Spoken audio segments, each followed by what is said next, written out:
కోడెల లేని లోటు పల్నాడుకు తీర్చలేనిదని వెనుకొండ నియోజకవర్గ తెలుగుదేశం పార్టీ నాయకులు పేర్కొన్నారు. గురువారం వెనుకొండ తెలుగుదేశం పార్టీ కార్యాలయంలో నవ్యాంధ్ర తొలి స్పీకర్ డాక్టర్ కోడెల శివప్రసాదరావు 76వ జయంతి వేడుకలు నిర్వహించారు. వెనుకొండ కూటమి అభ్యర్థి జీవి ఆంజనేయులు ఆదేశానుసారం ఈ వేడుకల్ని జరిపారు. కోడెల చిత్రపటానికి పూలమాల వేసి తెలుగుదేశం పార్టీ నాయకులు కార్యకర్తలు నివాళులర్పించారు. ఈ సందర్భంగా కోడెల శివప్రసాదరావు సేవల్ని వారంతా కొనియాడారు. నియోజకవర్గ అధికార ప్రతినిధి రాపర్ల జగ్గారావు మాట్లాడుతూ పార్టీ ఆవిర్భావం నుండి అనేక ఒడిదుడుకులు ఎదుర్కొని పార్టీ కోసం ప్రాణత్యాగం కూడా చేశారని అన్నారు. అలాంటి నాయకుడు పల్నాడులో లేకపోవడం దురదృష్టకరమని పేర్కొన్నారు.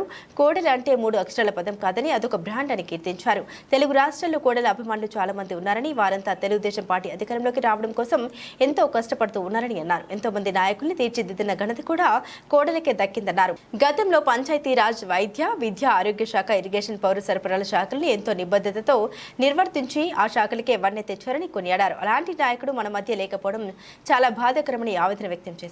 తెలుగుదేశం పార్టీ పుట్టిన దగ్గర నుంచి ఆ రోజు స్వర్గీయ నందమూరి తారక రామారావు గారు తెలుగుదేశం పార్టీ స్థాపించిన దగ్గర నుంచి వెన్నుదండుగా ఉన్న మన చిరస్మరణీయుడు శివప్రసాదరావు గారి యొక్క జయంతి వేడుకలు ఈరోజు వెనుకొండ నియోజకవర్గం శ్రీ జీవి ఆంజనేయులు గారి ఆధ్వర్యంలో ఈరోజు పార్టీ ఆఫీసులో జరుగుతుంది. ఈ కార్యక్రమానికి జయంతి వేడుకలు జరుగుతున్నాయి. తొలి స్పీకర్గా నవ్యాంధ్రప్రదేశ్కు తొలి స్పీకర్గా, మాజీ మంత్రిగా, నీటిపారుదల అనేక శాఖల్లో ఆయన మంత్రిగా చేసి ఈ యొక్క పల్నాడు అభివృద్ధికి, అలాగే ఈ రాష్ట్ర అభివృద్ధిలో తెలుగుదేశం పార్టీ బడుగు బలహీన వర్గాలకు అభ్యున్నత కోసం అహర్నిశలు శ్రమించిన వ్యక్తి డాక్టర్ కోడెల శివప్రసాద్ గారు. అటువంటి వ్యక్తి మన మధ్య లేకపోయినా ఎన్నెన్నో కార్యక్రమాలు చేసి ఈరోజు మనకు చిరస్మరణీయుడిగా నిలిచిపోయిన వ్యక్తి